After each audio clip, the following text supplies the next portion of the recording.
Ano bang meron sa kabilugan ng buwan? Bakit labis ninyo itong pinaghahandaan? At anong gagawin niyo sa aking mga aswang kayo, ha? Papatayin niyo ba ako? Kakainin niyo ba ang lamang loob ko? Di ba yan ang gawain niyong mga aswang? Ang pumatay ng tao?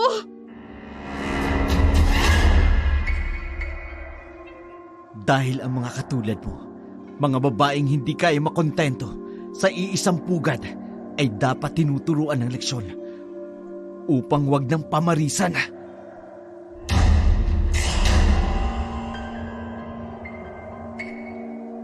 Ang tunay na pagkakaibigan, hindi nasusukat sa haba ng panahon.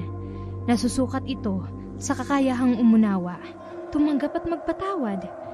Tinalikuran mo man ako noon at itinanggi, handa pa rin akong yakapin ang pagbabalik mo. Dahil alam ko, sa kabila ng lahat, isa kang mabuting tao.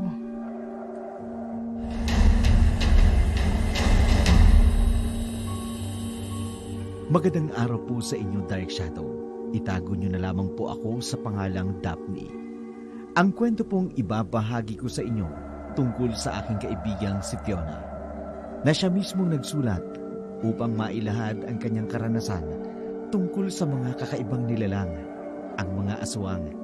Nais niya pong maging gabay at leksyon ang kanyang kwento para sa mga masugid na taga-subaybay ng inyong YouTube channel. Sisimulan po natin ang kwento bago pa lamang siya pumasok sa aming pinagtatrabahuhang call center company. Daphne! Sandali! Oh, Mario! Bakit? May itatanong lang ako.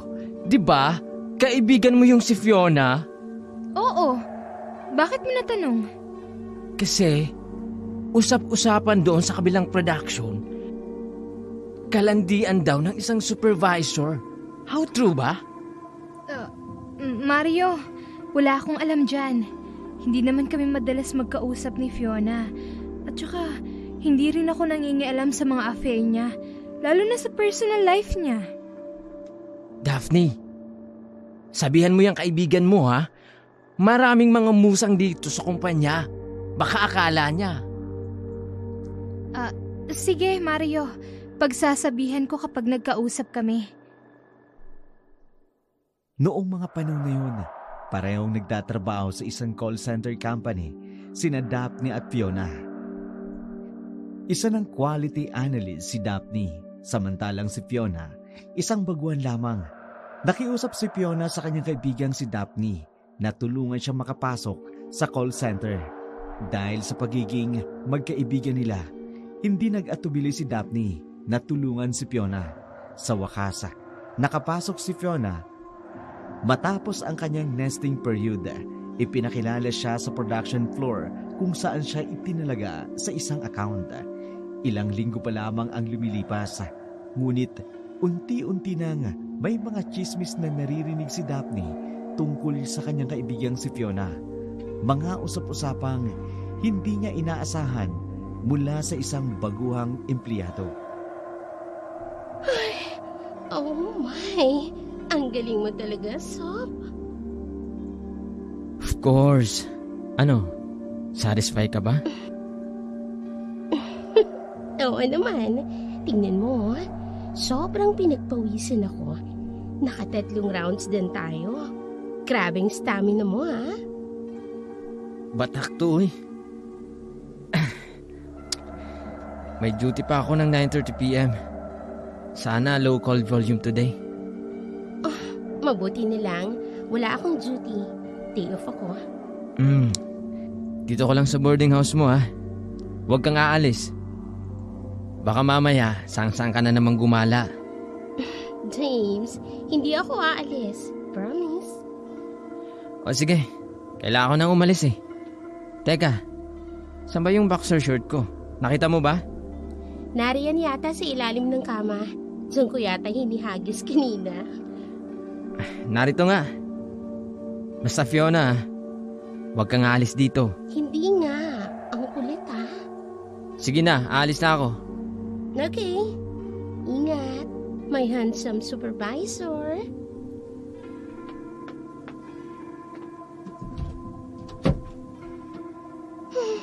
Hindi ako pwedeng umalis.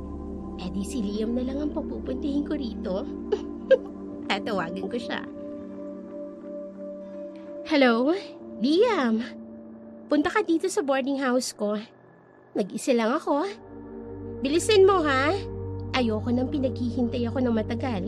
Alam mo naman, mabilis akong mabagot. Matapos tawagan si Fiona ni Liam, hindi na ito nag-abalang magbihis pa. Si Liam, isa sa mga boyfriend ni Fiona, simula nang lumipat siya sa syudad upang magtrabaho sa call center. Maganda si Fiona. May alindog ang katawan na kinababaliwan ng mga lalaki at yun ang ginagamit niya na advantage pagdating sa pang-aakit. Lumipas ang 1.5 oras, dumating na din ang hinihintay ni Fiona, si Liam.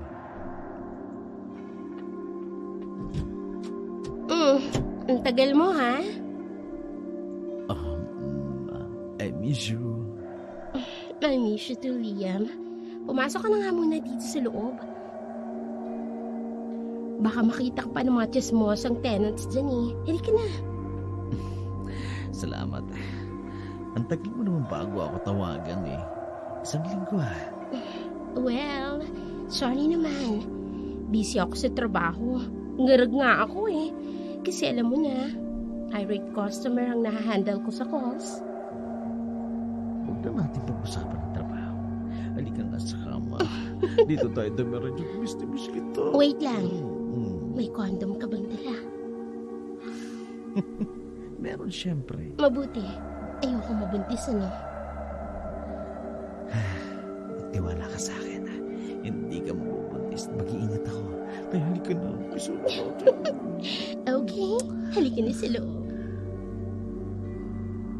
Nagpakasasa sa mundo ng kahayukan si Liam at Fiona. Matapos sila sa kanilang ginawa, nag-order ng pagkain si Liam sa Grab at pagkatapos sabay itong pinagsaluhan. Nasa kalagitnaan sila ng pagkain nang biglang magtanong si Liam kay Fiona. Fiona, kailan mo ba balak dalhin sa baryo ninyo? Ha? Saka na lang. Busy pa kasi ako eh. Wala pa akong balak na umuwi muna sa baryo namin. Ayaw mo ba akong pakilala sa mga magulang mo? Liam, hindi naman sa ayaw kitang ipakilala. Kaya lang, bago pa lang ako sa call center, nangangapa pa ako. Gusto ko umangat kaagad ako sa ranggo ko sa trabaho. Dahil gusto kong higitan yung kaibigan kong si Daphne. Teka, Daphne? Di ba siya yung tumulong sa'yo na makapasok sa call center? Siya yung kaibigan mo, di ba? Oo, siya nga. Bakit parang bad trip ka sa kanya? Di ba dapat thankful ka sa kanya? Paano naman ako magiging thankful sa kanya? Ang yabang. Porket isa na siyang quality analyst sa kumpanya namin. At hindi lang yun sa tuwing uuwi ako sa baryo, siya palagi ang bida sa mga kamag-anakan ko. Nakakairita. Gano'n ba? Oo. Kaya nga ako nakikipagplastikan lang sa kanya Kasi gusto ko siyang higitan. Nakakainis kasi. Wala na akong naririnig sa mga magulang ko, kundi palagi nilang sinasabi, tingnan mo si Daphne napaayos niya na yung buhay niya. Nakabili na ng lote, nakabili na ng baka, ng kalabaw, nakapunta na sa syudad. Ay naku, kung ano-ano pa. Ganyan naman talaga sa baryo Mahilig magkumpara. Ay naku, huwag na nga natin pag-usapan si Daphne. Wala ako sa mood. May alam akong paraan para mawala ang init ng ulo mo. Ano ba? Ang kamay mo. Kung saan-saan dumadapo Nagiinit tuloy ako. Paliyabin natin yan. Ready for third round? Of course. Ready na. Kung gano'n, umpisa na natin. Dapat makarami tayo bago umalis at bumalik sa kabilang bayan. Ubusin natin ang condom na talaga. Sige pa? Sige. Tara na. Malanding hagikikan, mapusok na ungol, bangayan at pagmumura ang maririnig sa loob ng maliit na kwartong inuupahan ni Fiona. Walang pakundangan siyang nakikipagniig kay Liam. Walang takot at pangamba. Ngunit matapos ang mainit na tagpo, agad niyang pinaalis si Liam. Naisip niya kasi ang posibilidad na biglang dumating si James at ayaw niyang mapang-abot ang dalawa at mabuking siya ng mga ito. Kinabukasan, balik trabaho na si Fiona. Naka-split off siya kaya maaga ang pasok. Pagkarating pa lang niya sa production floor, agad niyang namataan ang nakasimangot na mukha ni Mario, ang kaibigang support ng kaibigan niyang si Daphne. Ay nako! Ibang-ibang ugali kaysa sa kaibigan niya. Ano bang problema sa akin ng baklang to? Kung maka-ismid, wagas. Fiona? Daphne, ikaw pala. May kailangan ka? Pwede ba tayo mag-usap? Bakit? Iko-coach mo ba ako? May error ba sa spill ko? Wala. Basta kailangan natin mag-usap. Saglit lang. Pero nakalagin na ako eh. Bio break ka muna. 5 minutes lang. Okay. Tulad ng sinabi ni Daphne, nag-bio break nga si Fiona 5 minuto. Nainis pa siya dahil sa pangungulit ng kaibigan. Pero dahil hindi naman gaanong queuing, hindi na umalma pa ang supervisor niya. Napansamantala siyang umalis sa kanyang station. Dinala siya ni Daphne sa isang bakanting silid malapit lang sa station nila at doon na ito nagsimulang magsalita. Totoo ba na may relasyon kayo ni Supervisor James Taladro, Fiona? Ano? Sino naman ang may sabi niyan sa'yo, Daphne? Ang kaibigan mo bang si Mario? Hindi na mahalaga kung sino, Fiona. Maraming mata ang mga tsismosa sa kumpanya na to. Bawat kilos at galaw mo, malalaman at malalaman niya. Walang katotohanan ng mga naririnig mo, Daphne. Kaibigan kita, Fiona. At nag-aalala ko sa kapakanan mo. At naaawa ko sa fiancé mo sa baryo natin na nagtatrabaho at naghihintay sa'yo. So, mas pinaniniwalaan mo ang ibang tao kaysa sa akin na kaibigan mo? Hindi ko alam kung ano ang totoo, Fiona. Kaya kung maaari lang, matuto kang itama ang mga desisyon mo sa buhay. May asawa na yan si Supervisor James. Paano kapag bumalik yung galing ibang bansa at malaman ang mga kalokohang ginagawa nyo? Wala nga akong ginagawang kalokohan. Basta pinagsabihan na kita, Fiona. Bumalik ka na sa station mo. Baka ma-overbreak ka pa. Bumalik ka na sa station mo. Baka ma-overbreak ka pa. Nakakainis. Ang yapang. Pakailamera. Puiset. Galit na galit at inis na inis si Fiona kay Daphne. Pakiramdam niya, masyado na itong nangingialam sa mga ginagawa niya. Mas lalo pa siyang naasara dahil mas mataas ang posisyon ng kaibigan niya kesa sa kanya. Kaya pagbalik niya sa station niya, padabog siyang naupo at padaskol na isinuot ang kanyang Jabra headset na siyang agad na ikinalingon ng katabi niyang kasalukuyang nagde-take ng call. Kinabukasan, pagkatapos siyang mag-log out, hindi na siya nag-aksaya ng oras. Umuwi kaagad siya sa kanyang boarding house. Pagdating niya roon, laking gulat niya nang naabutan niya si James. Anong ginagawa mo dito? Bakit parang wala ka sa mood? May nangyari ba sa duty mo? Kinausap lang ako ng magaling kong kaibigan na si Daphne. Kaya buong shift ko, naimbiyerna ako. Ha? May naging problema ka ba sa calls mo? Wala. Kinausap niya ako tungkol sa'yo. Nakarating na pala sa mga chismosa ang mga ginagawa natin. Obviously. Kaya nga binalaan ako ni Daphne. Kesyo may asawa ka na raw, baka raw malagot ako sa asawa mo at mahuli tayo. May point naman si Daphne dyan. Sa oras na bumalik si Emerald, kailangan nating mag-lie low. Ano? Matindi ang galit ng asawa ko, Fiona. Hindi mo kakayanin. Pero sa ngayon na wala pa siya, magpakasaya muna tayo. Ano ba? makipag-body talk ngayon. Pagod ako. Sigurado ka? Ayaw mo ng 15 cow? Bakit naman hindi mo kaagad sinabi? Gusto mo ba maging cowgirl ako ngayon? Basta pera talagang pinag-uusapan. Iba ka din eh. Siyempre, pera na yan eh. Ayaw pa ba ako? Sige na nga. Sakyan mo na ako, cowgirl. Okay. Come here, big boy. Matapos ang ginawa nila James, agad na inabot ni Fiona ang wallet ng lalaki. Sa loob nito, napansin niya ang litrato ng asawa ni James, pero hindi doon nakatuon ang pansin niya. Ang mas nakaaagaw ng atensyon niya ay ang makapal na perang nakalagay sa loob ng wallet ng lalaki. Walang pag-aalilangang kinuha niya ang mga ito. Isinilid sa sarili niyang wallet.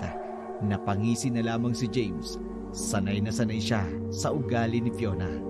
Kinagabihan, nagtungo si Fiona sa isang bar malapit sa boarding house niya. Umalis na kasi si James dahil may pasok ito. Pagpasok pa lamang niya sa loob ng bar, agad siyang sinalubong ng amoy ng pinaghalong sigarilyo at alaka, suka ng mga lasing, at hindi alam ang mga ginagawa. Umupo siya sa isang high chair ng bar counter at umorder ng inumin. Habang unti-unting nilalagok ang alak, biglang may isang lalaki na tumabi sa kanya.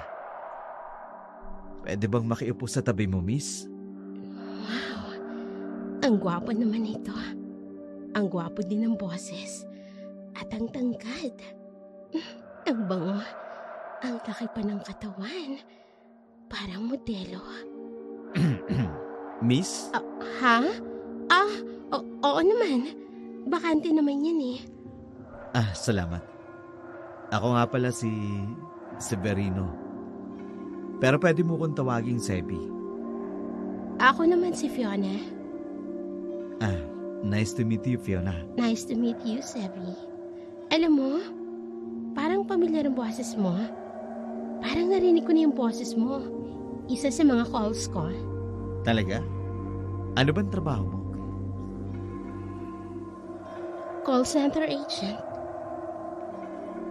Nice. Diyan din nagtatrabaho ang kapatid ko dati.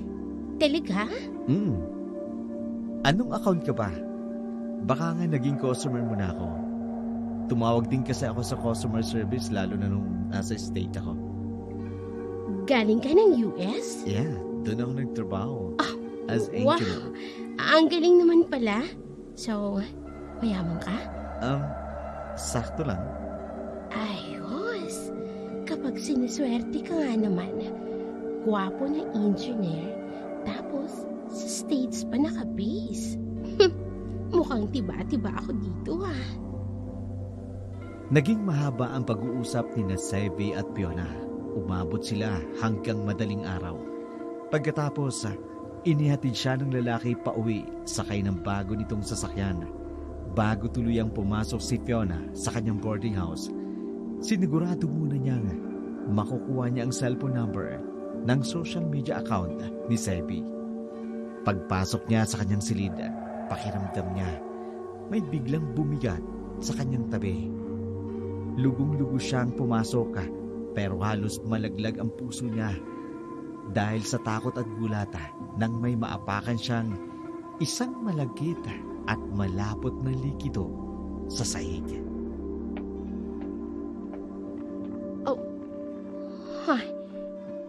Diyos ko, ano itong natatapakan ko?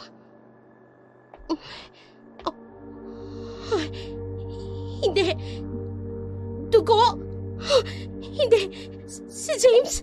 Nakahandusay siya sa kama ko at wakwak ang tiyan niya! Umaagos pa ang dugo! Hindi! Hindi! Tulong! Tulong! Kaagad na nagsipulasan ang ibang mga tenant ng boarding house nang marinig ang sigaw at hiyaw ni Fiona. Nagmamadali silang tingnan kung ano ang nangyari, pero halos mawalan din sila ng lakas nang makita ang kalagayan ni James. Ang ilan, kaagad na tumawag sa barangay habang ang iba naman humingi ng tulong sa mga pulis. Sa matinding takot at pagkabigla, nawala ng malay si Fiona. Pagkagising niya, agad siyang hiningian ng statement ng mga pulis tungkol sa nangyari.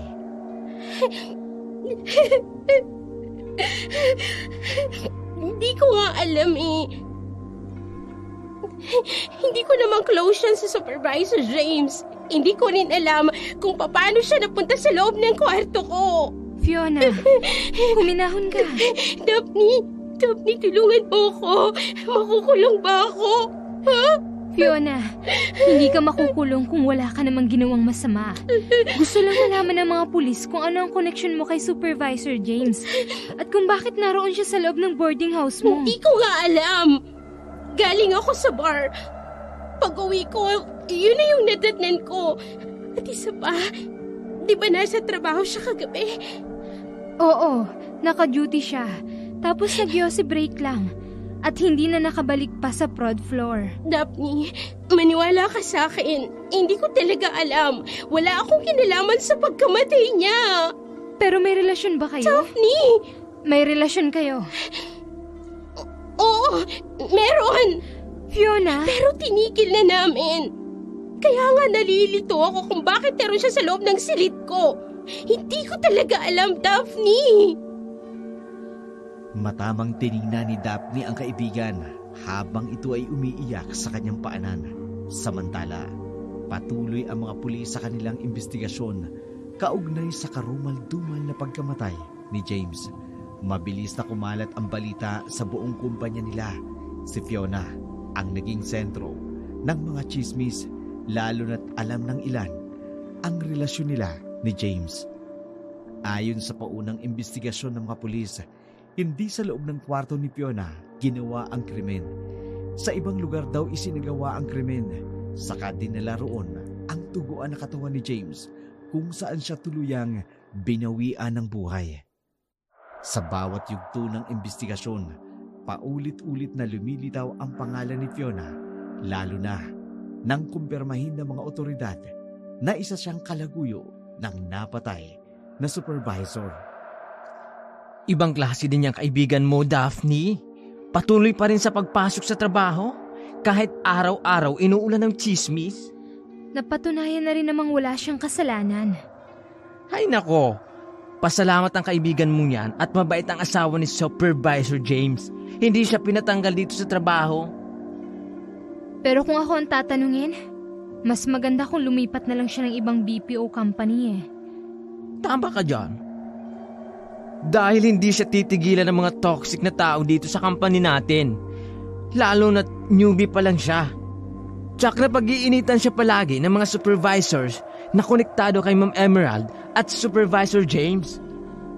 Gusto ko nga sanang kausapin eh. Kaya lang iniiwasan ako. Baka kasi nahihiya sa mga kabalbalang ginagawa niya. Ay, baka nga. Pero alam mo, kung sino man ang pumatay kay Supervisor James, hindi makatao ang pagpatay eh. Biruin mo yun, winarak yung tiyan, tapos nilasas pa yung lieg. Tapos, naabutan pa ni Fiona bago ito tuluyang namatay. Hindi ko rin alam, Mario eh. Parang tagos sa buto ang galit ng kriminal. Hanggang ngayon wala pa ring lead ang mga pulis kung sino ang may gawa nun. Isang malaking kababalagan pa rin sa lahat kung sino talaga ang pumatay kay James. Ilang buwan pa ang lumipas, pero ramdam pa rin ni Fiona ang malamig na pakikitungo ng kanyang mga katrabaho at alam niyang ito ay dahil sa pagkamatay ni James. Simula nang mamatay si James, naging tampulan na siya ng chismis. Halos wala na rin gustong kumausap sa kanya. Mas lalong mabigat ang pakiramdam ng mga mapanghusgang tingin ng mga katrabaho na ibinabato sa kanya kahit wala siyang sinasabi. Isang umaga, habang nagra-wrap up call siya dahil out na siya ng 9 a.m., bigla siyang nilapitan ng kaibigan niyang si Daphne.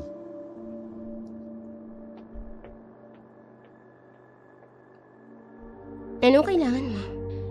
Na-review ko ang isa sa mga calls mo. Tapos?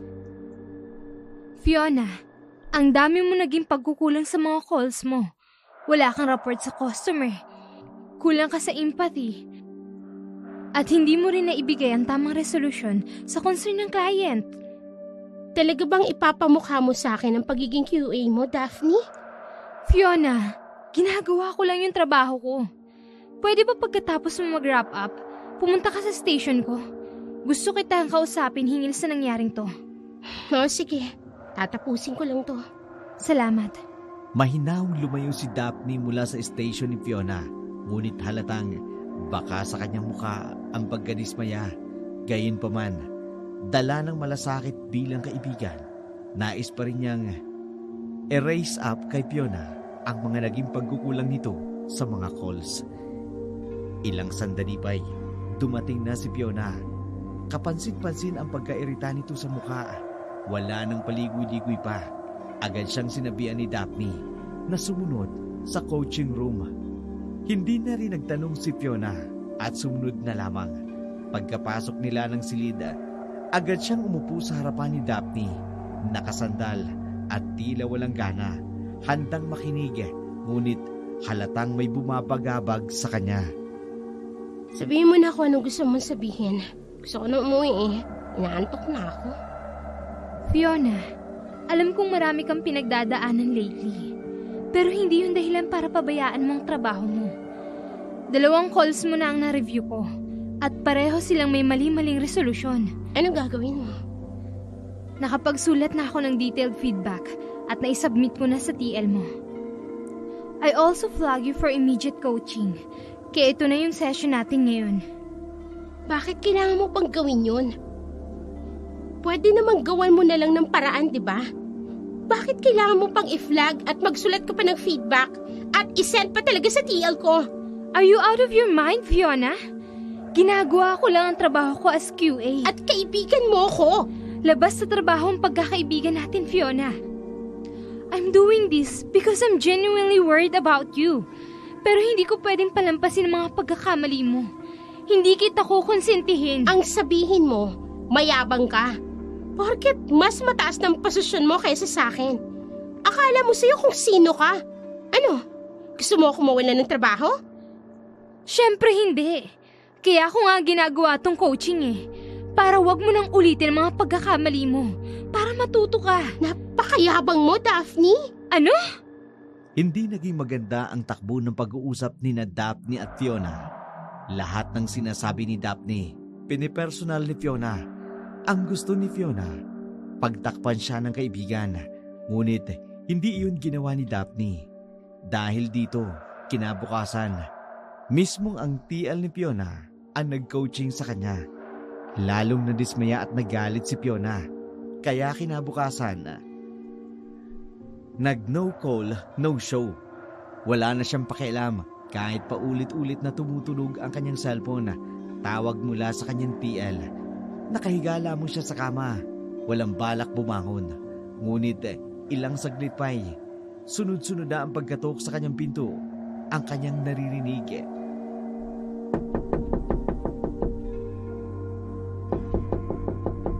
Sandali lang! Nandiyan na! Sino ba naman kasing... Oh, ha? Hi. Sorry kung istorbo kita. Sevi. Yeah. Bakit ka narito? May kailangan ka ba? Sinubukan kitang tawagan pero panay lang ring ng cellphone. Kaya naisipan ko nang puntahan ka rito. Nako, maalalahanin ka pala. Pasok ka muna. Pasensya na ha. Maliit lang tong inuupahan ko. Ayos lang yun. Wait lang. May dala akong take-out na pagkain. Naisipan ko kasi baka hindi ka pa kumakain. Konti na lang talaga. Iisipin ko na may gusto ka sa akin. Ha? Oho. Huwag ka nang mabigla dyan. Nagbibiro lang naman ako. Bakit naman hindi? Maganda ka naman. At mukhang magaling ka rin. Magaling sa tingin mo saan? Hindi ako sure, pero pwede mo namang ipakita sa akin kung anong galing ang itinatago mo. Lola, biro ka rin pala. Akin na yan, dala mo. Maupo ka na muna, ha? Ihahanda ko lang ito. Para naman mapagsaluhan natin. Tahimik na umupo si Sebi sa plastic na silya habang matamang pinagmamasdan si Fiona na abala sa paghahain ng dala niyang pagkain.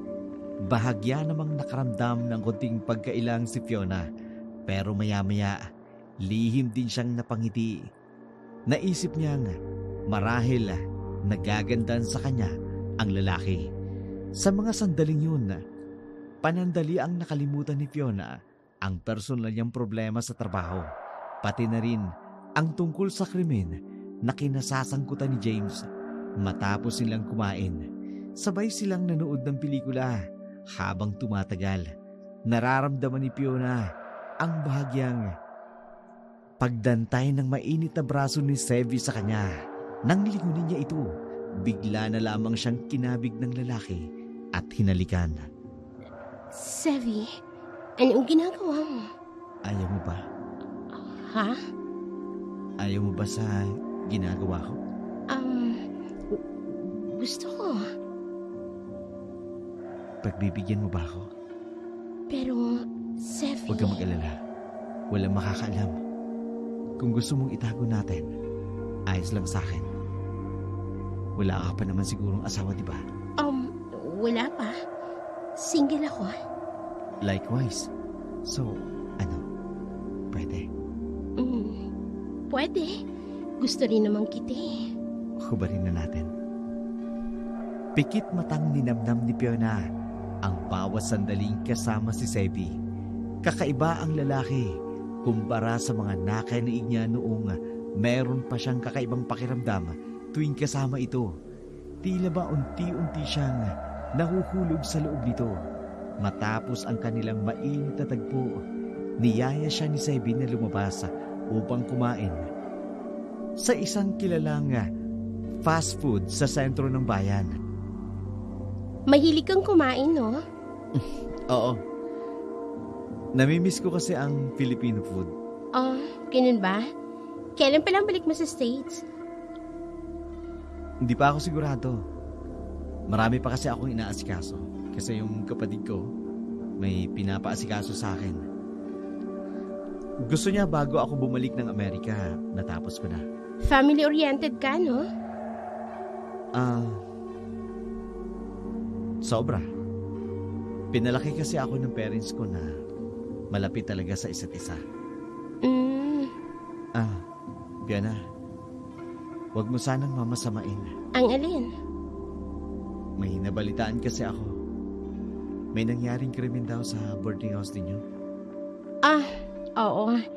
Yung isa sa mga supervisor sa call center na pinagtatrabahuhan ko, pinatay.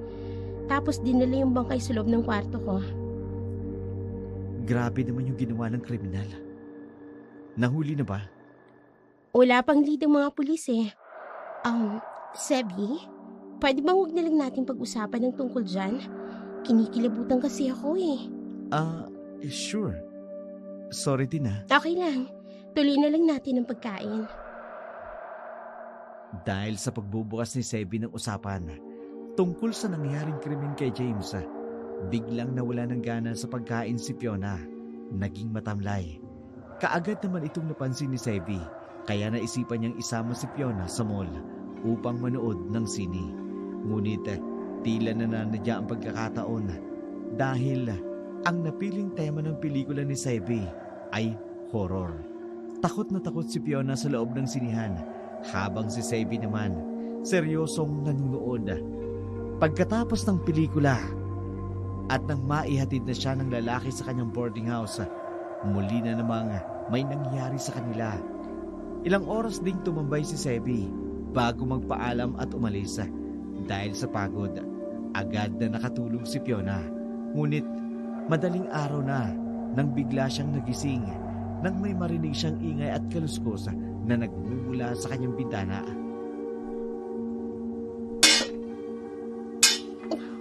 Sino ba yung mga walang hiyang bumabato sa bintana ng kwarto ko? Di talaga sila tumitigil ha. Ang mabuti pa, tumawag ako ng barangay. Ano yun? Bakit may naamoy akong parang... Shit! Gas! May nagsaboy ng gas sa silid ko. Hindi. Kailangan ko makalabas dito.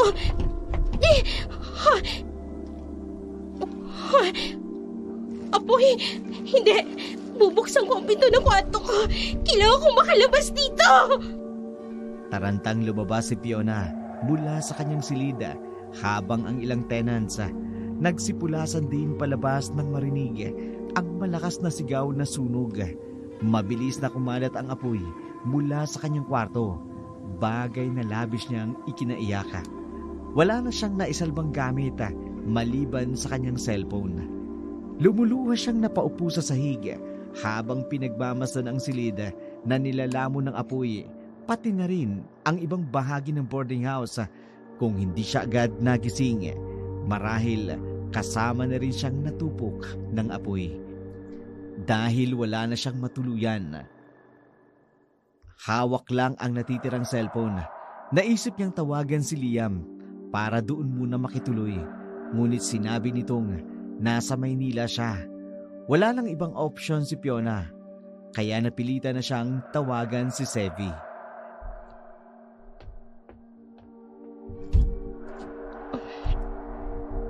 Salamat talaga, Sevi. Walang anuman. Dito ka muna tumuloy. Wala nang nakatira rito sa lumang bahay namin. Maganda pa naman, kahit na luma na. Oo, pero hindi na naaalagaan. Kaya ang ibang bahagi ng pintura, nag-uuka na. Hindi ba magagalit ang mga magulang mo? Hindi. Tsaka, bihira silang dumalaw rito. May mga gamit nga pala dyan sa kapatid ko. Pwede mo magamit ang mga yun. Tapos kung balak mong pumasok ng trabaho, may sakayan ng tricycle sa kanto. Medyo may distansya nga lang. Okay lang sa akin. Kailangan ko rin talaga magtrabaho Kasi kailangan ko ng pera. Gusto mo, pautangin kita? Ha? 10%. Hindi. Pwede kitang pautangin. Talaga? Sige. Nakakahiyaman pero kailangan ko talaga. Pinahiram ni Sebi ng pera si Fiona. At laking tuwa naman dahil kahit paano, may magagastos na siya. Pinatuloy na rin siya ni Sebi sa lumang bahay ng pamilya nito na medyo liblib ang kinaroroonan, malayo sa kalsada, mahina ang signal. Pero ayos na rin yun kay Fiona. Inisip niyang wala naman siyang ibang mapagpipilian. Ayaw din niyang humingi ng tulong sa kaibigan niyang si Daphne.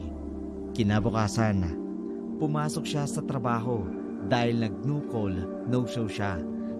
Kaagad siyang pinatawag para kausapin tungkol sa kanyang ginawa at tila minalas pa siya dahil isang QA ang nag-barge sa mga call niya, dahilan para lalo siyang mabad trip. Idagdag pa rito ang mga mapanuyang tingin ng mga tao sa production floor na tila pinararamdam sa kanya na wala na siyang kakabi. Pagkatapos ng shift niya, kasalukuyan na siyang nasa waiting shed habang hinihintay ang shuttle. Bigla siyang nilapitan ni Daphne.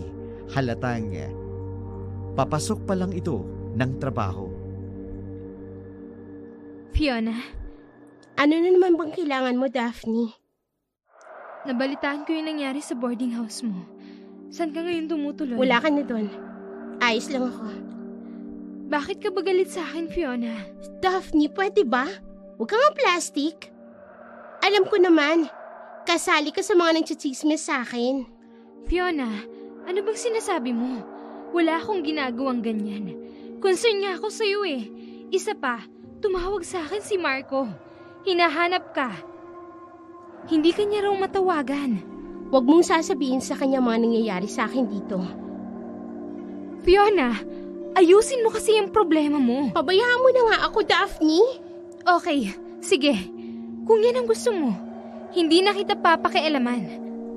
Pero sana naman maisip mo na mali ang lahat ng ginagawa mo. At anong tama, ha? Huwag mo na akong pakialaman, Daphne. Hindi na kita maintindihan, Fiona. At mas lalong hindi na kita kilala. Hindi ka naman dating ganyan Lahat ng tao nagbabago. Pero sana mahanap mo yung dating ikaw, Fiona. Huwag ka sanang tuluyang maligaw ng landas. Dahil maraming tao kang nasasaktan, Fiona. Ikaw lang din naman ang sumisira sa sarili mo. Matuto ka naman sanang matakot sa Diyos, Fiona. Matapos ang mahabang pag-uusap ni na Fiona at Daphne, walang lingon-lingong iniwan ni Fiona ang kaibigan sa waiting shed. Galit siya kay Daphne dahil tinatamaan siya sa mga sinasabi nito sa kanya. Pero para kay Fiona, gusto niyang may mapatunayan sa kanyang pamilya. Gusto niyang makita ng mga tao na hindi lang si Daphne ang may kakayang umasenso at umangata. Gusto niyang ipakita na kaya niya itong higitan, na hindi man lang siya basta isang probinsyanang nakatungtong lang sa syudad. Nais niyang ibandera sa lahat na may pangarap siyang matupad. Kahit na kumapit siya sa patilim, kahit may masagasaan siyang ibang tao at makasira ng pamilya ng iba. Pagka-uwi niya sa tinutuluyan ng bahay, kaagad niyang pinuksan ang kanyang cellphone.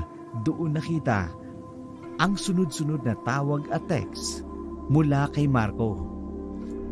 Hello? Hello, Fiona. Salamat naman sa Diyos at nakontak kita. Ilang araw na ako tumatawag sa'yo. Hindi mo malang sinasagot ang mga tawag ko. Pasensya na, Marco. Busy lang ako rito. Yan nga rin sinabi sa akin ni Daphne. Bakit ba kasi tumatawag ka kay Daphne? Bakit? Ano bang problema kung tumawag ako sa kanya? Kaibigan naman natin siya, di ba? At isa pa, labis akong nag-aalala sa'yo. Kasi hindi ka na nagtitext o tumatawag sa akin. Pagod ako, Marco. Gusto mo ba puntahan kita dyan? Dadalang kita ng mga paborito mong pagkain. Wag na. Diyan ka na lang sa baryo.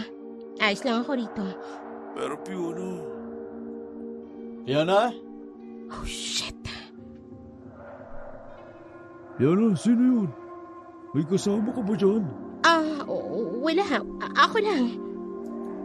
Fiona, magtapat ko nga sa akin. Bye, Marco. Sa susunod na lang tayo mag-usap. Kaagad na ibinaba ni Fiona ang tawag dahil sa pagkataranta nang marinig ang boses ni Sevi sa labas ng bahay. Kaagad siyang dumungo sa bintana. Doon nakita niya ang binata na papasok na sa loob ng bahay. May dalang mga gamit, kaya naman kaagad siyang bumaba upang salubungin ito. Mabuti naman nakauwi ka na. May dala akong ilang gamit. Maaari mo mong gamitin ito sa bahay. Alam ko kasi, walang-wala kayong magagamit. Salamat. Napakabuti mo talaga sa akin. Hindi ko alam kung paano kita pasasalamatan. Wala yun. Halika, pumunta tayo sa kusina. Nag-take out ako ng pagkain. Sige, gutom na rin ako eh. Hindi pa ako nag-aagahan. Bumili lang ako ng taho sa site. Magkakasakit ka niyan. Siya nga pala, baka gusto mong dito muna ako mag-stay para may makasama ka. Ha? Ayos lang sa'yo? Parang nakakahiya naman. Come on, Fiona. May nangyari na sa atin twice. Hindi na tayo dapat magkakahiyaan pa. Sa bagay. Pasensya na ha. Hindi naman talaga ako ganito eh. Medyo marami lang talagang nangyari nitong mga nakaraang araw. Kaya medyo ngarag talaga ako tsaka lutang. Huwag ka mag-alala. Aalisin ko yung stress. Ikaw talaga, ang pilyo mo. Napuno ng landian at tawanan ang lumang bahay. Doon na rin natulog si Sebi. Samantalang, inop naman ni Fiona ang kanyang cellphone upang hindi siya matawagan pa ni Marco. Lumipas pa ang mga araw. Ganun na nga ang naging sistema nila.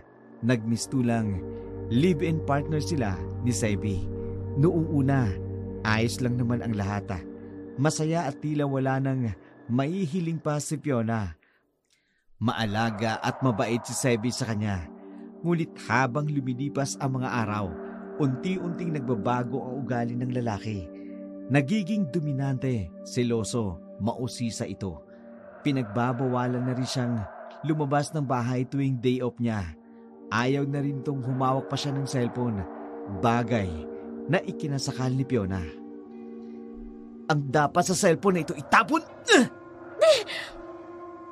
Tinapon mo ang cellphone ko? Sevi, nabasag na! Nasisiraan ka na ba talaga ng ulo? Ang pinakaayaw ko sa lahat, Fiona, yung ginagago ako. Ikaw ang gago! Wala naman akong ginagawa sa'yo. Pero kung ano-ano yung binibintang mo sa akin. Hoy, kilala ko ang mga babaeng katulad mo. Isang kalabit lang, bumubuka ka na kaagad. Bastos ka!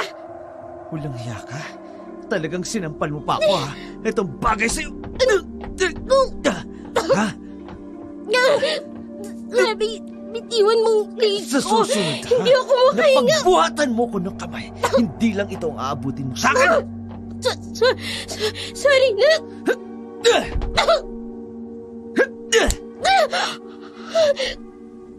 Anong akala mo? Nanalo ka sa loto sa akin?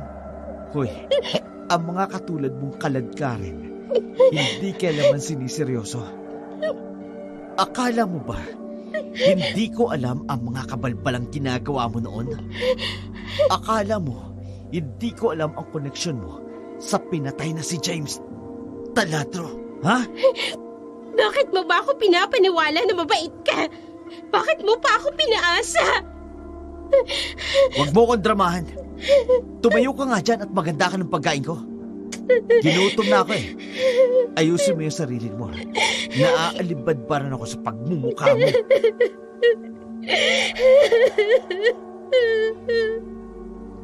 Wala nang nagawa si Fiona, kundi ang umiyak na lamang. Nang pumasok siya sa banyo, nakita niya ang pamabaga ng kanyang kaliwang pisngi, bakas ng sampal ni Sevi, at ang kanyang liig nangingitim dahil sa malakas at madiing pagkakasakal sa kanya. Awang-awa siya sa kanyang sarili. Hindi iyon ang buhay na pinapangarap niya. Ang buong akala niya, langit ang maibibigay sa buhay niya sa piling ni Sevi. Pero nagkamali siya. Kaya naman, ng mga sumunod na araw, pagpasok niya ng trabaho sa call center, agad niyang naisipang tumakas at hindi na bumalik pa sa bahay ni Sevi.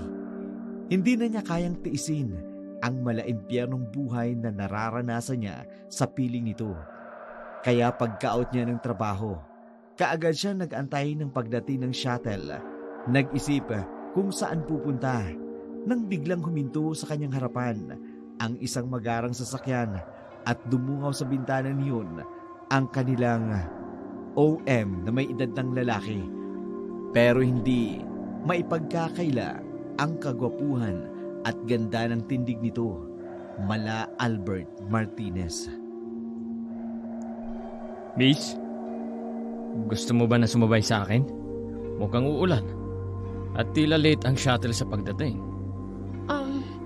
Ayos lang ba, sir? Oo naman. Halika na. Ihahatid na kita. Sabay ka na sa akin. Sige po. Maraming salamat. Kaagad na sumakay si Fiona sa magarang kotse ng kanyang OM na hindi niya lubos akalain na pagtutuunan siya nito ng pansin o kakausapin man lang. Madalas niya itong makita sa site, ngunit kadalasan abala ito sa trabaho. Nang makaalis na ang kotse, saka naman lumabas mula sa pinagtataguan na halaman si Mario. Na tila ba isang spy agent.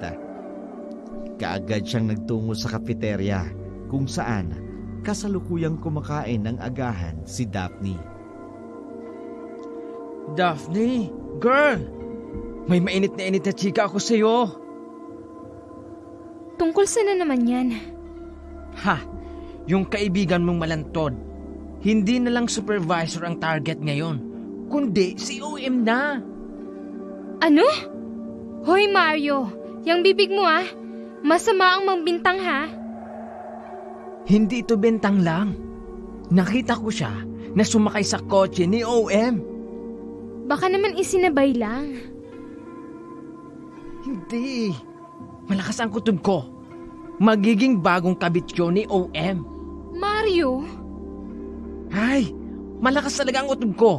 Naku, Daphne, yung kaibigan mo. Matindi ang kiri. Daig pa ang surot kung kani-kanino sumusundot. Hindi na lamang nakakibo si Daphne, napabuntong hininga na lamang. Ilang beses niyang sinubukang tawagan at kausapin ang kaibigan, pero iniiwasan siya nito. Kinokontak din siya ng pamilya ni Fiona upang alamin ang kalagayan nito. Ngunit wala rin siyang maisagot, pati si Mario, naging kaibigan rin niya, ay naaawa na rin sa kanya.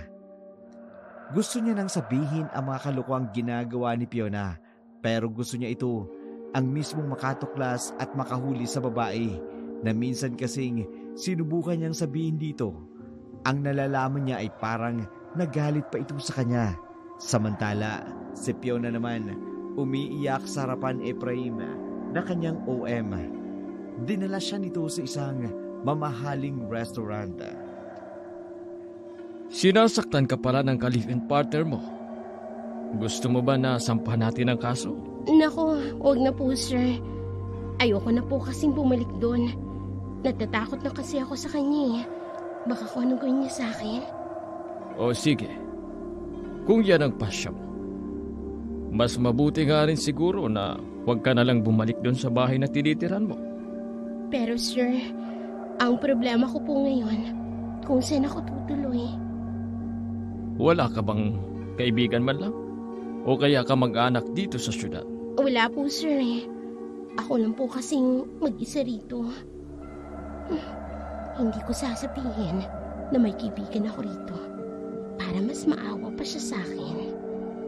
Kawawa ka naman pala. Ganito na lang. Pwede kitang patuloyin sa bakanting cabin ko. Walang nakatira doon. Kaya lang, medyo may kalayuan yun. Ayos na po ako doon, sir. Kasi naman po sa wala akong matirhan. O sige. Tulong ko na rin yan sa'yo. Halika. Pumunta tayo ng mall upang makapamili ng mga basic needs mo sa cabin. Naku, maraming salamat po talaga, sir. Tuwang-tuwa si Fiona dahil sa kabila ng kanyang mga pinagdadaanan, may taong tumutulong sa kanya at hindi lang basta isang supervisor, kundi isang may edad at may posisyon sa kanilang kumpanya. Muling umiral ang pagiging ganid ni Fiona. Hindi niya alintana ang mga pagkakamaling nagawa niya. Katulad ng sinabi ni Efraim, dinala siya nito sa mall upang mamili ng mga kakailanganin nila sa cabin. Pagkatapos ipag-drive, nagtungo sa lugar katulad na lamang ng lumang bahay ni Sevi. Nasa liblib din na lugar ang naturang cabin, malayo sa kabahayan at kailangang lakarin mo pa bago mo marating ang pinakakalsada patungong bayan. Pero gayunpaman, walang takot at pakialam si Fiona. Sa isip niya, kailangan niya makuha ang loob ni Efraim upang mas magkaroon siya ng packer at kumpiyansa upang mapadali ang pagkakaroon niya ng posisyon sa kumpanya. Pagkarating nila ay kaagad siyang tinulungan ni Efraim sa paghahanda ng mga gamit na kanilang pinamili. Maraming salamat po talaga, sir. Ngayon niyo lang po ako nakausap at nakilala. Pero hindi po kayo nag-atubiling tulungan ako. Malapit talaga ang loob ko sa mga katulad mo, Fiona. May anak din kasi akong babae. Talaga po? Nasaan na po siya? Narito din siya sa syudad. May asawa na, pero nakakalungkot dahil maaga siyang nabiyuda. Ganun po ba? Oo. Siya nga pala. Kailangan ko nang umalis. Ikaw nagbahala dito sa cabin. Huwag kang mag-alala. May caretaker ako dito, si Simang. Kada umaga, pumupunta siya rito upang maglinis. Ganun po ba? Sir, baka po gusto ninyo na dito na kayo maghapunan. Ipagluluto ko po kayo. Pasasalamat na rin sa pagtulong mo sa akin. Huwag na. Magkita na lang tayo sa site. See you tomorrow, Fiona. See you tomorrow, sir. Ang ganda ng cabin na to. Mayaman din tong si Sir Efraim, ha? May edad na siya at mukhang wala ng asawa. Kung hindi naging maganda ang sinapit ko sa kamay ni Sevi, marahil dito kay Sir, suswertehin ako. May posisyon sa kumpanya. may kaya pa sa buhay. At higit sa lahat, may edad na. Sa oras na maakit ko siya, tiba-tiba ako kapag nagkataon. Malalim at malakontrabidang humiti si Fiona habang sinusundan ng tingin ang paalis na pick-up ni Ephraim. Pinagmasdan niya ang kabuuan ng kanyang paligid. Malawak ang taniman sa labas ng cabin. Halatang mamahalin ang mga nakadisplay na gamit. Alagang-alaga ang kumikinang ang bawat matatamaan ng sinag ng araw. Mga bagay na inaambisyon niya magmula bata pa lamang siya pagkatapos niyang mag-daydreaming sa mga kanyang nakikita. Lumabas na siya sa bakuran. Mag-aalas 3 na ng hapon noon nang biglang makaramdam siya ng kakaibang pakiramdam sa kanyang paligid. Ang init naman ng panahon, pero biglang umihip ang malamig at mabigat na simoy ng hangin. Sino ka? Ha? Ikaw? Sino ka? Ako si Sebang.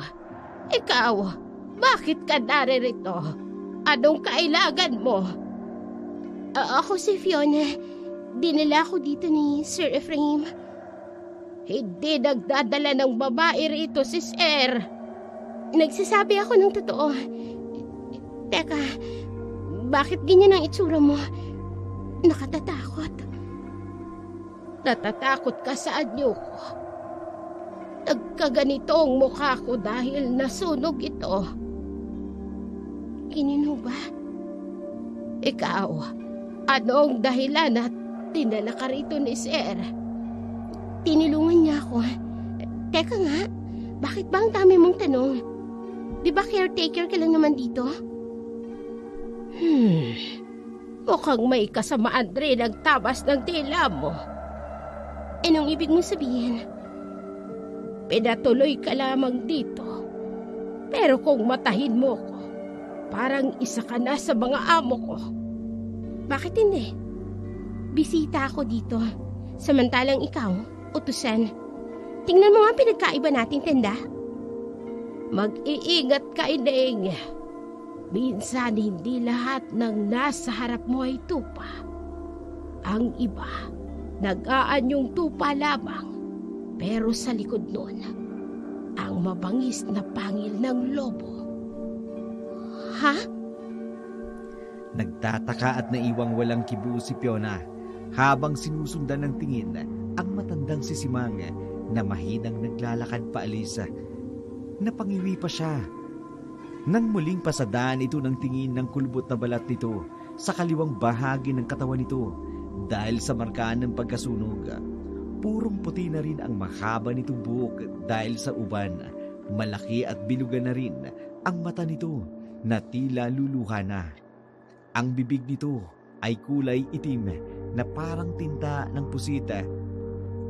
Napakislot si Fiona nang dahan-dahang lumingon sa kanya ang matanda, saka ngumisi na parang aso.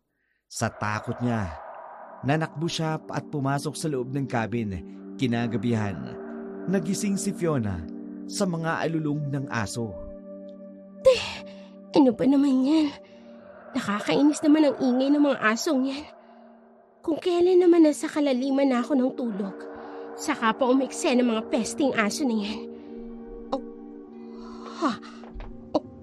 Oo, ano yun? May narinig akong parang kalapog sa may bubong nitong cabin. Ano bang nangyayari? Bakit may mga ganitong nangyayari sa lugar na to? Yung mga aso, patuloy pa rin sa pag-alulong. May kumakatok sa pinto.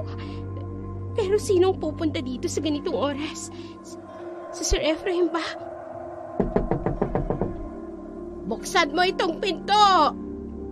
Si Simang. Buksan mo itong pinto, Fiona! Hindi ko bubuksan ang pinto. Buksan mo, sabi, ang pinto! Patuloy niyang kinakalampag ang pintuan. Ano bang nangyayari sa kanya? Bakit bigla na lang siyang sumugo dito sa cabin sa kalagitnaan ng gabi? Hindi! Nabuksan niya ang pinto. Bakit? Bakit ganyan ang itsura niya? Hindi! Hindi!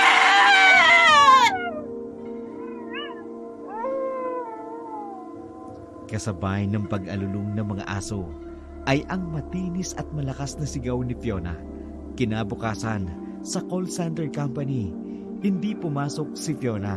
Kaya naman, pinuntahan ng supervisor ni Fiona si Daphne sa station nito at tinanong kung nasaan ang dalaga. Ngunit walang naisagot si Daphne dahil maging siya rin walang alam sa mga bagay na ginagawa ni Fiona. Pagkaalis ng supervisor, kaagad namang lumapit si Mario kay Daphne upang magtanong.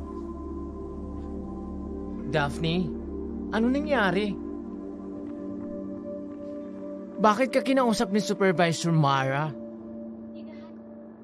Hay, gusto talaga yatang ma-terminate niyang si Fiona? Puro kabalbala na lang ginagawa.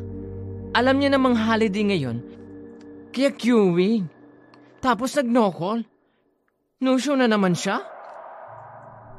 Hindi ko nga rin alam kung anong nangyayari sa babaeng yun eh. Alam mo, ang mas mabuti mong gawin, sabihin mo na sa pamilya niya ang mga kalokohang ginagawa niya dito para naman matulungan siya. Baka kulang lang sa arugayang kaibigan mo na yan. Sige, sasabihan ko. Pagkatapos ng shift natin, tatawagan ko ang mga magulang niya at ipapaalam ko ang mga ginagawa ni Fiona. At sana lang maniwala sila sa akin. At kung ayaw nilang maniwala, di bahala sila. Basta ginawa mo ang parte mo at ipaalam sa kanila ang mga kalokohan ng anak nila. Nahulog sa malalim na pag-iisip si Daphne at sa huli, napagtanto niyang tama ang kanyang kaibigang si Mario. Mas mabuting ipaalam niya sa pamilya ni Fiona ang mga ginagawa nito sa syudad. Samantala, si Fiona ay nagising sa isang makipot at madilim na lugar. Sinubukan niyang igalaw ang kanyang katawan, ngunit laking gulat niya nang maramdamang nakagapos na ang kanyang mga paa. Bigla siyang nakaramdam ng matinding takot, kaya't napasigaw siya ng sobrang pagkataranta. Tulong! Tulungan niyo ako! Tulong! Tumahimik ka! Ang ingay-ingay mo! Ikaw na matanda ka! Isa kang halimaw! Nakita ko kagabi! Sinugod mo ako! Tama ka. Ako nga ang sumugod sa'yo at ako ang nagdala sa'yo rito. Anong gagawin mo sa akin? At bakit ka naging halimaw? Aswang ka ba talaga? Oo, isa kong aswang. At kung hindi, bakit kita dinala rito? Yun ay dahil napag-utusan lamang ako. Sino nag-utos sa'yo? Sabihin mo sa akin! Sino? Ang amo ko. Sino pa ba ang amo ko? Hindi. Si Ephraim.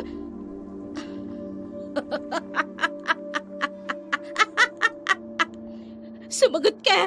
Siya ba? Si Ephraim ba?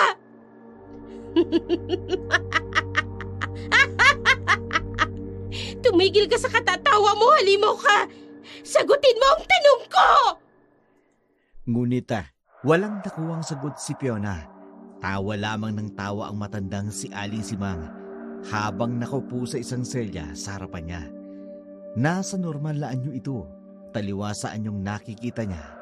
Noong gabing sinugod siya nito. Umiiyak si Fiona, takot na takot. Para sa sarili niyang kapakanan, pilit niyang pinakakawalan ang sarili mula sa pagkakagapos ng kanyang mga kamay at paa. Ngunit sa sobrang panghihina, hindi pa rin niya magawang makatakas. Samantala, lumipas ang mga araw at linggo.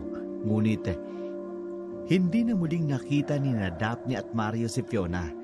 Hindi na rin ito muling pumasok sa call center, kaya't idiniklara na lamang siyang awol sa trabaho dahil sa matinding pag-aalala at depresyon na mahanap si Fiona.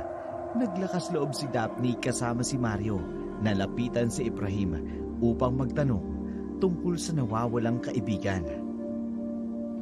Gusto mo raw akong makausap, Miss Salazar? Opo, sir. Sorry po pala kung naistorbo po kita. Gusto ko lang po sana magtanong sa'yo. Tungkol sa naman? Tungkol ba sa trabaho? Hindi po. Tungkol po sana kay Miss Makaspak. Miss Makaspak? Fiona Makaspak po. Isa po siyang newbie agent sa retail account dito po sa company natin. Oh, oo. Yung nawawala daw. Yung nag-awol. Opo, sir. Anong tungkol sa kanya? Nakita na ba siya? Hindi pa po, sir. Pero gusto ko po sanang itanong sa'yo. Kasi may nakapagsabi po sa akin. Nakita niya daw po na magkasama kayong umalis ni Fiona bago siya mawala. Oo. Isinabay ko siya sa sasakyan ko. Ihatid ko sana kung saan man siya nakatira. Pero tumanggi siya. Ang sabi, sinasaktan daw siya ng ka-live-in partner niya.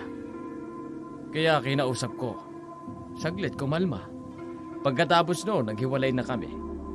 Umuwi na ako sa bahay at umalis na rin siya.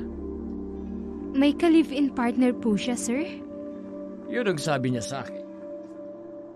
Hindi naman ako nag-usisa pa dahil personal na buhay niya yon. Mukhang marami kang hindi alam sa ginagawa ng kaibigan mo, Miss Salazar. Gulong-gulo si Daphne nang lumabas ng opisina ni Efraim. Kaagad naman siyang sinalubong ni Mario na naghihintay sa labas ng opisina. Kaagad silang nagtungo sa kafeterya upang doon mag-usap. Anong sabi ni Sir Efraim? Hindi niya naman itinanggi na kasama niya nga si Fiona bago ito mawala. Di mas mabuti. Pero sinabi niya ba sa'yo kung anong nangyari nung araw na yon? Ang sabi niya, balak niya raw sanang ihatid si Fiona sa tinutuluyan nito. Pero ang sabi daw ni Fiona, ay wag na, dahil sinasaktan daw siya ng ka-live-in partner niya. Ha? Bukod kay Supervisor James, may ka-live-in partner siya? Kagad? Ang higad talaga ng babaeng yon. Mario! Ay sorry, Daphne. Pero malala na yung kaibigan mo. Baka naman mamaya, kaya siya nawawala dahil pinatay na siya ng ka-live-in partner niya. Wag naman sana, Mario. Huwag ka namang mag-isip ng ganyan. At bakit hindi? Hindi malayang mangyari yan. Lalo na sa mga katarantaduhan at kalandi ang ginagawa niya. Hindi na siya nakontento. May fiancé na siya sa baryo nyo. Kalandian niya pa si Supervisor James dati. Tapos ngayon may live-in partner. Ay, anong klaseng pecha niya? Gawa sa rubber band? Mario, ano ba? Patuloy ang pakikipagtulungan ni Daphne sa pamilya ni Fiona sa paghahanap sa nawawalang babae. Labis ang awa ni Daphne sa mga magulang ni Fiona. Lalo na sa kasintahan nitong si Marco na halos maglupasay sa iyaka nang malaman ang mga kalukuhang ginagawa ni Fiona habang nasa syudad. Samantala, sa kinaroroonan ni Fiona, patuloy siyang nagdurusa sa kamay ng matandang aswang na si Aling Simang. Bakit mo ba ako sinampal? Upang magtanda ka. Simpleng trabaho na nga lang ang ipinagagawa sa'yo. Hindi mo pa magawa ng tama. Hindi mo ba nakikita? Hirap na ako. Sugat-sugat na mga kamay ko. Huwag kang mag-alala, Fiona. Malapit na ang kabilugan ng buwan. Ano bang meron sa kabilugan ng buwan? Bakit labis niyo itong pinaghahandaan? At anong gagawin niyo sa akin, ha? Mga aswang kayo? Papatayin niyo ba ako? Kakainin niyo ba ang lamang loob ko? Di ba yun ang gawain ninyong mga aswang? Ang pumatay ng tao! Hindi lang yan ang mangyayari sa'yo, Fiona. Maghintay ka lang. Pakawalan niyo na ako rito. Hanggang kailan niyo ba ako pahihirapan ng ganito?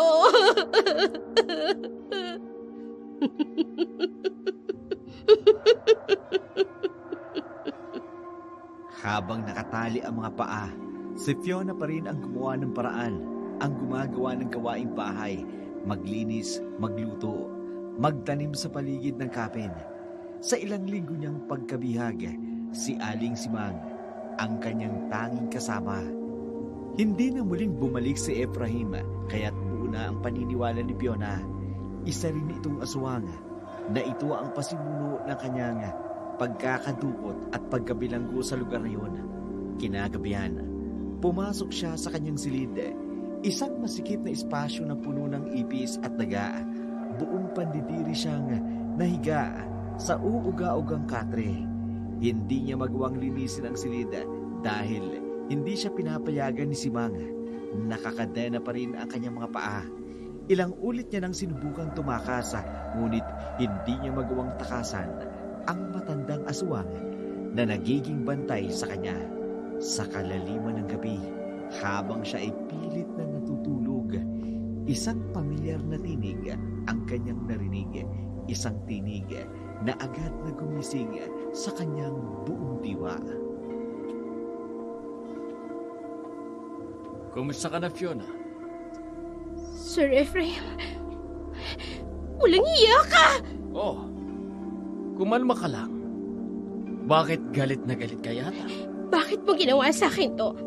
Bakit mo ko nilinlang na tutulungan mo ko? Bakit mo ko dinala sa lugar na to? Na may alaga ka pang aswang? Halimo ka! Tinupad ko naman ang sinabi ko sa'yo, hindi ba? Tinulungan kita. Binigyan kita ng matitira. Niloko mo ko. Aswang ka rin, di ba? Katulad ka rin ni Aling Simang. Sinabi niya sa akin na sinusunod niya lang ang utos ng amo niya. Ikaw ang amo niya. Kaya sigurado ako, aswang ka rin. Tama ka. Aswang ako. Katulad ni Simang. Sir, pakawalan niyo na ako. Maawa ka sa akin. Pangako, wala akong pagsasabihan ng sikreto mo. Hindi ko sasabihin kahit na kanino. Maawa ka lang sa akin. Pakawalan mo na ako. Wala naman akong ginagawang masama sa inyo eh. Wala nang aba? Wala talaga.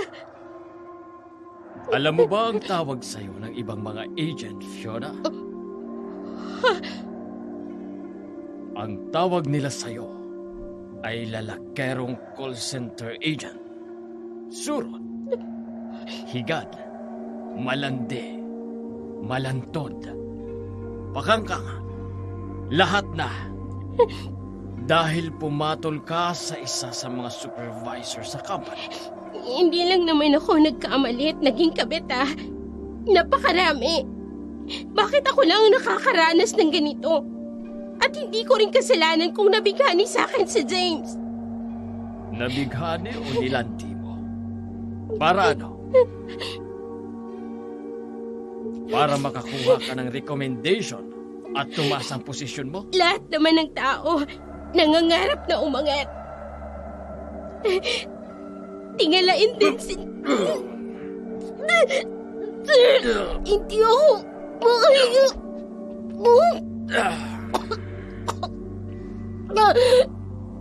Gusto mo talagang i-justify ang pagiging malandi mo? Pues, sige.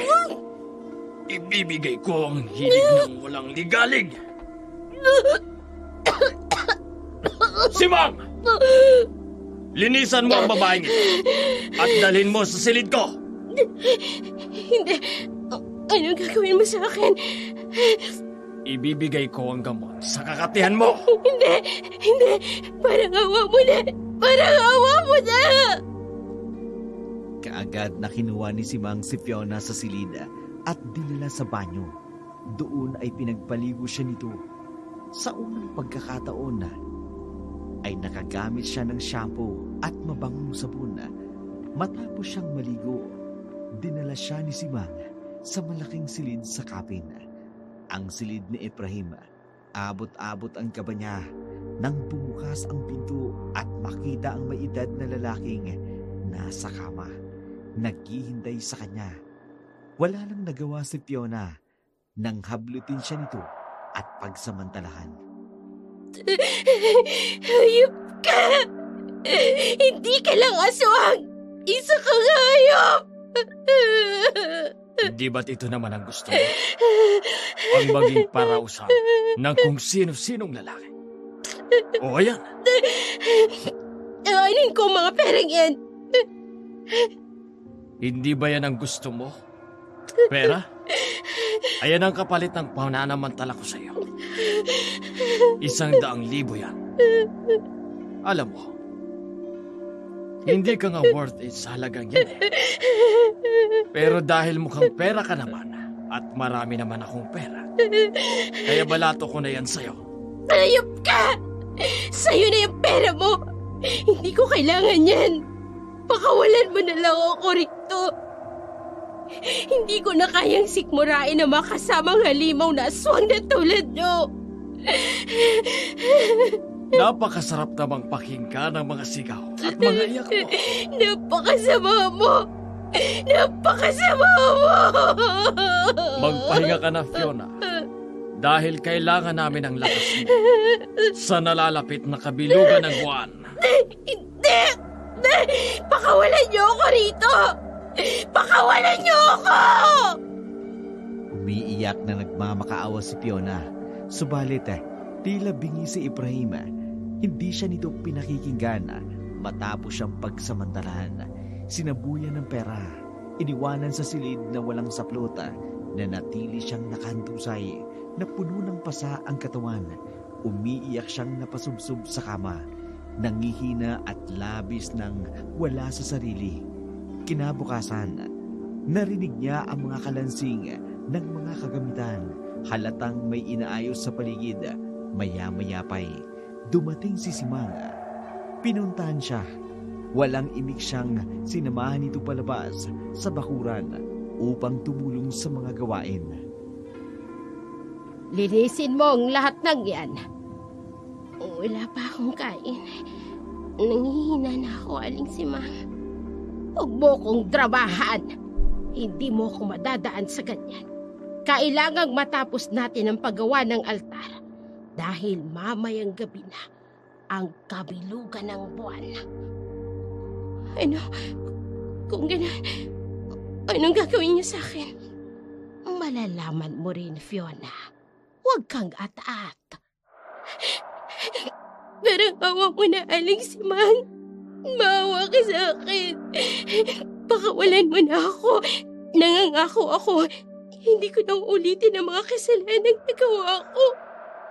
Hindi ka sa akin may kasalanan, Fiona. At hindi ako naaawa sa iyo. Ginusto mo ang lahat ng nangyayaring ito sa iyo. Hindi ko ginusto na mapunta sa lungga ninyo ng mga aswang. Simulan mo na ang trabaho mo. Hindi ka kakain hanggat hindi mo ito natatapos. Diyos ko, tulungan niyo po ako. Ipinapangako ko, magbabago na ako.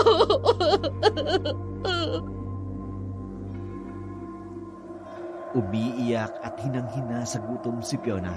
Hapon na, nang siya ay matapos sa lahat ng ipinagagawa sa kanya ni Simang. Pagkatapos niyon, dinala siya ng matanda sa kusina. Pinakain ng 2 pirasong nilagang mais. Matapos kumain, pinabihis na siya ni Simang ng isang puting bestida. Pinasuot ng belong puti. Pagkatapos, dinala siya ng matandang aswang sa bakuran at pinaupo sa isang upuan kaharap ng mahabang mesa kung saan nakakain ang iba't ibang uri ng karne. Maya-maya pa'y nakita niyang bahagyang yumukod ang matanda. Kaya naman, napaangat siya ng kanyang tingin. Nanlaki ang kanyang mga mata sa kanyang nakitang paparating. Ikaw? Kumusta ka na? Ang tagal nating di nagkita. Anong ibig sabihin nito? Bakit narito ka, Sevi? Ma'am Emerald? Akalain mo nga naman, makakasama ko sa piging ang kabit ng asawa ko? Anong ibig sabihin nito? Bakit naririto kayong tatlo? Ibig sabihin, magkakakilala kayo? Fiona, gusto kong ipakilala sa'yo. Ang panganay kong anak, si Emerald, at ang bunso kong si Sevi. Hindi! Pinaglalaroan niyo lang ako! Hindi ka namin pinaglalaruan. Hindi ba ikaw ang mahilig na maglaro? Tingnan mo ang ginawa mo sa asawa ko. Di ba naglaro kayo ng bahay-bahayan? Kaya ngayon, sa galit ko, pinatay ko siya. Ikaw ang pumatay sa sarili mong asawa. Demonyo kayo! Ikaw ang demonyo, Fiona. Hindi ka kasi marunong makontento. Ang bilis mo ding paikutin. Basta pakitaan ka lang ng pera at kagwapuhan, tumitihaya ka na kaagad. Hindi. Parang awan niyo na. Ano gagawin niyo sa akin? Gagawin ka lang naman namin ang parte ng pamilya namin. Hindi! Ayoko! Hindi ako papayag! Wala ka na magagawa pa. Si Mang, simula na ang piging upang maikasal na si Sevi sa lalakerong babaeng ito. Hindi, huwag. Ayoko maging kabilang ng pamilya ng mga aswang. Ayoko! Ngunit katulad ng dati, walang nagawa si Fiona nang pilitin siyang ipakasal kay Sevi gamit ang ritual ng mga aswang. Masayang-masaya ang pamilya ng lalaki, pati na rin ang mga kasamahan nitong mga pawang mga aswang. Pagkatapos ng kasal, dinala siya ni Sevi sa isang silid. Doon siya pinagsamantalahan at pagkaraan. Ang ama naman nito ang sumunod. Pandidiri at pagkasuklam, panibugho, yan ang bumalot sa buong pagkatao ni Fiona sa mga oras na yun. Hindi niya kailanman inakalang mararating niya ang ganung uri ng kalbaryo. Para siyang hayop na pinagpasapasahan ng mag-amang aswang. Kinabukasan, kinausap siya ni Ephraim. Patayin niyo na lang ako. Hindi ka ba natutuwa? Ikinasal ka na sa mayaman. Kahit kailan hindi ako natutuwa. Mga hayop kayo. Ginawa niyo akong baboy na pinagpasapasahan niyo mag-amang aswang kayo. Akala ko ba gusto mo ng palipat-lipat na lalaki? Patayin niyo na lang ako. Yun. Hindi namin maaring gawin yun. Parte ka na ng pamilya namin. At si Emerald, hindi siya maaring mabuntis. Kaya naman ikaw na lang ang magiging palahian namin. Ay, hindi. Ayoko maging ina ng isang aswang. Pero nakatali ka na sa amin, Fiona. Pero huwag kang mag-alala. Papayagan ka naming lumabas. Makipagkita sa pamilya mo. Pero huwag na huwag kang magsusumbong sa kanila. Dahil sa oras na magsumbong ka, papatayin namin silang lahat. Ako na lang ang patayin niyo. Huwag ang pamilya ko. Para saan pa't pakakawalan niyo ako? Kung habang buhay rin lang man ako mabibilanggo sa kalbaryong ibinigay niyo sa akin. Katulad ng napag-usapan, pinayagan ni na Ephraim at Sevi na makalabas si Fiona. Labis ang tuwa ng kanyang pamilya sa muli nilang pagkikita.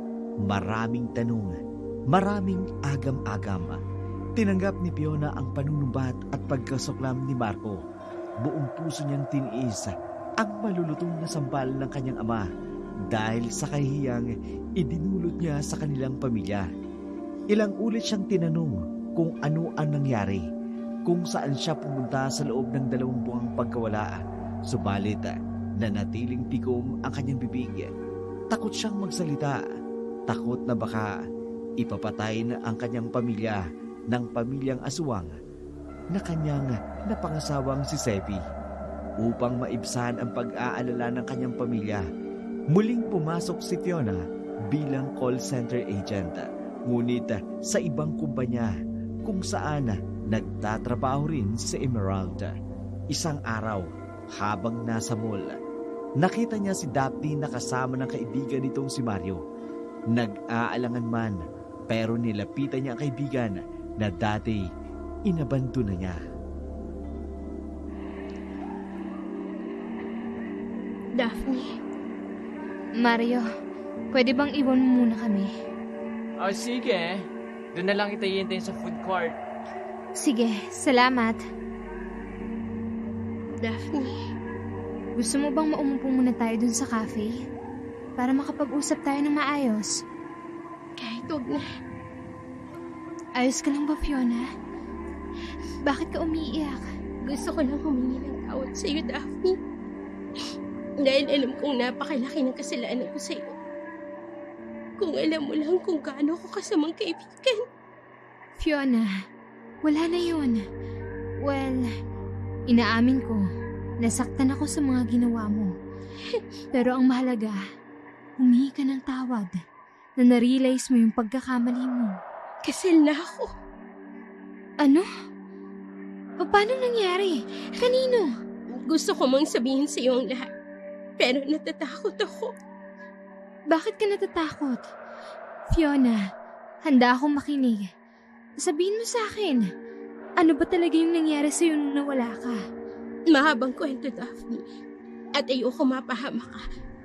Kailangan ko nang umalis. Masayang-masaya ako kasi handa kang patawanin ako. Napakalaki ng kasalanan ko sa'yo. Fiona, kung ang Diyos nga nagpapatawad, ako pa kaya nanilikha niya lang? Sana mapatawad pa ako ng Diyos sa lahat ng mga pagkakasala ko, Daphne. Matapos ang maikling pag-uusap ni Daphne at Fiona, agad na umuwi si Fiona sa cabin kung saan naghihintay si Sevi. Pagkapasok pa lamang niya sa loob, bigla siyang hinila ni Sevi sa kanyang mahabang buhok. Napaiyak siya sa sakit, ngunit wala siyang nagawa. Pipi siyang napaiyak nang itulak siya nito ng malakas sa sofa. Ano na naman bang nagawa ko? Bakit mo na naman ako sinasaktan?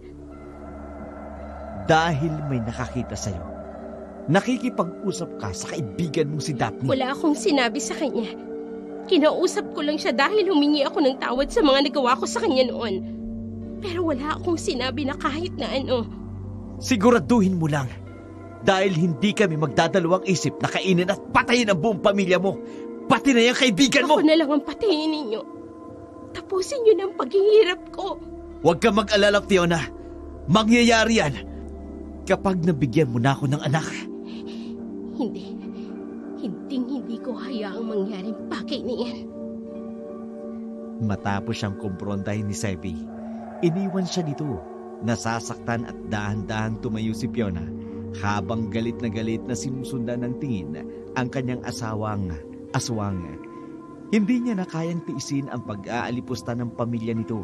Kaya naman, unti-unti na siyang nag-isip ng plano upang wakasan ang kanyang paghihirap.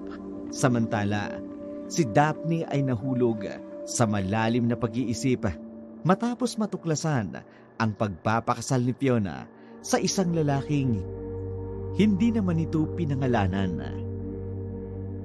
Kita niya sa mukha ng kaibigan ang takot at pangamba, mga emosyon na lalong nagdagdag ng kalituhan sa kanyang isipan na kaagad namang napuna ng kaibigang si Mario.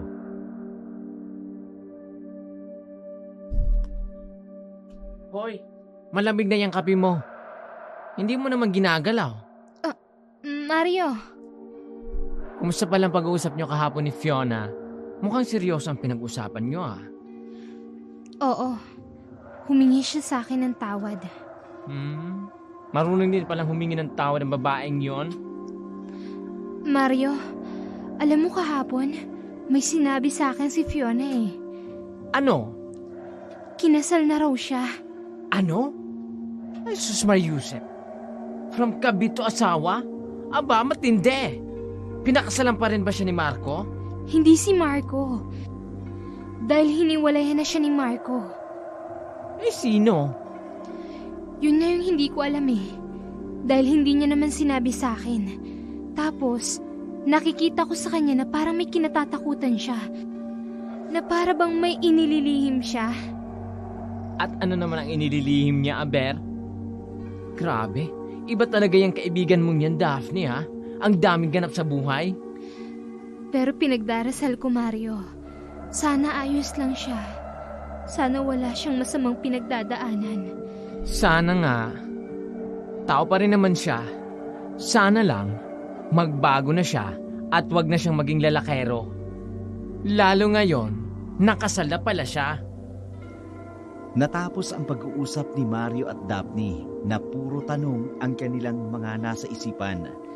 Gusto mang kausapin uli ni Daphne ang kaibigan, subalit hindi na nito sinagot ang mga text at tawag niya, kaya naisipan niya na lamang marahil kailangan nito ng space. Samantala sa bahay ni Saibi at Fiona, patuloy ang bangayan ng dalawa. Walang katapusang away, walang humbay na pananamantala sa pagkababae ni Fiona. Bakit hindi ka pa rin nabubuntis, ha? May kalokohan ka bang ginagawa, ha, Fiona? Wala. Sadyang hindi pa lang siguro oras para mabuntis ako. Wala kang silbi! Kung wala akong silbi sa'yo, hayaan mo na ako. Maghiwalay na tayo. Kahit kailan hindi kita pakakawalan hanggat hindi tayo nagkakaroon ng anak. Yun na nga lang ang silbi mo sa akin.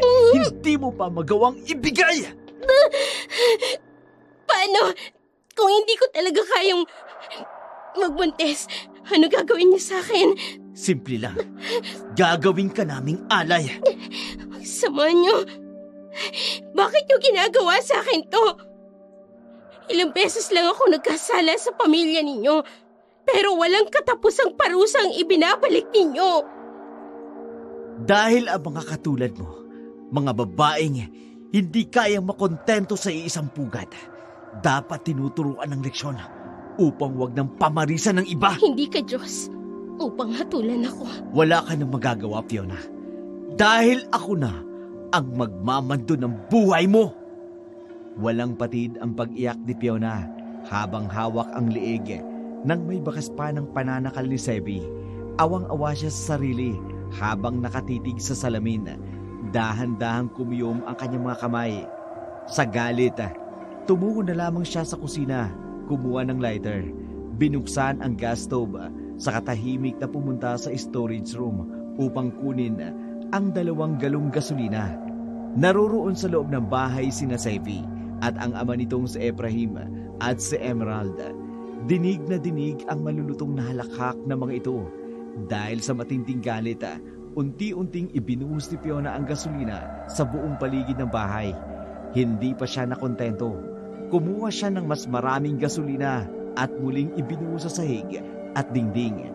Saktong dumating sina Simang at inabutan siyang may hawak na lighter. Sumigaw ito, ngunit huli na ang lahat.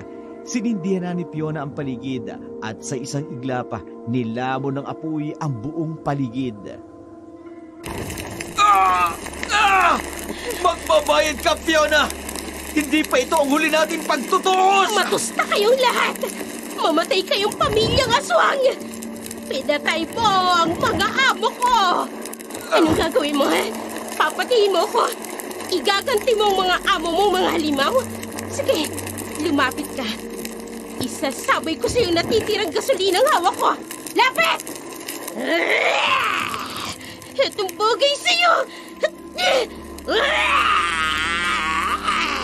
At ngayon, itutulak kita sa naglalagablab na apoy!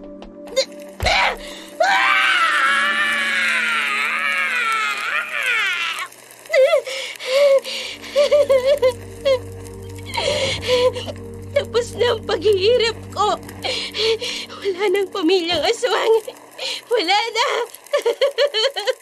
Wala na! Malaya na ako! Malaya na ako!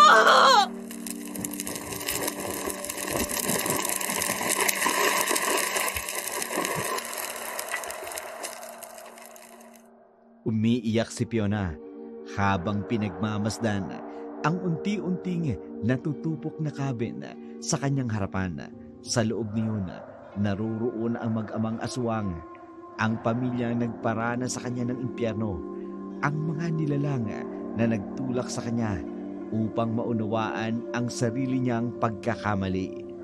Habang nauupos ng apoy, dahan-dahan ding tumatayo si Fiona.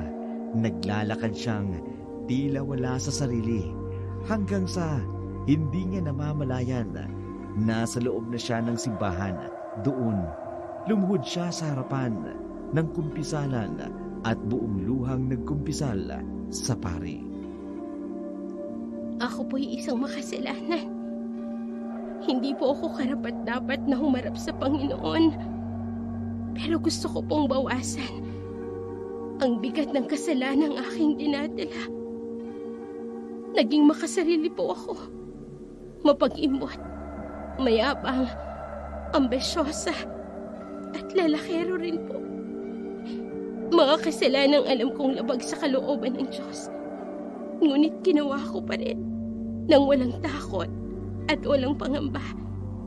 At ngayon po, nakapatay ako. 4 na nilalang ang pinaslang ko. Dahil pakiramdam ko, wala na akong ibang paraan upang takasan ang impyernong kinasasadlakan ko. Pinatay ko po ang pamilya ng asawa ko. Isang aswang, ang ama niya, kapatid niya, at siya mismo, at ang mga kasama pa nila. Anak, walang kasalanang hindi kayang patawarin ng Diyos kung ito'y taos-puso mong pagsisisihan. Mabigat ang iyong mga dinadanas. Mabigat rin ang iyong mga nagawa. Ngunit ang Diyos ay hindi Diyos ng pagkapuot. Siya ay Diyos ng kahabagan at pangunawa at ng pag-asa. Hindi kita huhusgahan sapagkat hindi ako naparito para hatulan ka, kundi upang gabayan ka na makabalik sa liwanag. Kung tunay ang iyong pagsisisi, magsimula ka sa paghingi ng kapatawaran sa Diyos. Hindi mo mabubura ang nakaraan, ngunit maaari mong piliin ang daan ng pagbabago. Hindi madaling kalimutan ang sugat, ngunit ang Diyos ay may lunas. Sa Diyos ay may panibagong buhay. Ipagkakaloob ko sa iyo ang kapatawaran. Hihilingin ko rin sa Diyos na bigyan ka ng lakas na harapin ang mga susunod mong hakbang. Magsimula kang muli, anak. Huwag mong kalimutan na mahal ka pa rin ng Diyos. Salamat po, Father. Matapos magkumpisal, lumabas na ng simbahan si Fiona. Sa labas, naruroon ang mga tanod ng barangay, kasama ang iilang pulis. Walang nagawa si Fiona. Nang isakay siya sa mobil sa presinto, isinalaysay niya ang lahat ng pang-aabuso, ang pagpapakasal sa isang aswang, at ang sunog na ikinasawi ng mag-ama. Ngunit nang banggitin niya ang aswang ang pamilya ni Sevi, walang naniwala sa kanya. Sa halip, siya ay sinampahan ng kaso dahil sa pagsunog sa bahay at pagpatay sa mga ito. Walang nagawa si Fiona kundi tanggapin ang hatol. Sa isip niya, mas mabuti nang magdusa sa loob ng kulungan kaysa muling mapasakamay ng pamilya ng mga aswang. Minsan pang pinatunayan, walang sama na hasik sa mundo na ipagdurusa rin ng may gawang tao. Tandaan, ang pagsubok ang siyang nagpapatatag sa inyong pagkatao. Ang tao habang nabubuhay ang lahat ay may pag-asa. Kami po sa buong team ng Oragon Creator ay buong pusong nagpapasalamat sa inyong patuloy na pagsubaybay at pagtangkilik ng aming mga content. Kung bago pa lamang kayo sa aming channel, huwag kaliligtaang mag-like, mag-share at i-click na rin ang notification bell para updated po kayo sa mga bagong video na aming i-upload. Maraming salamat po sa inyong lahat. Magandang gabi.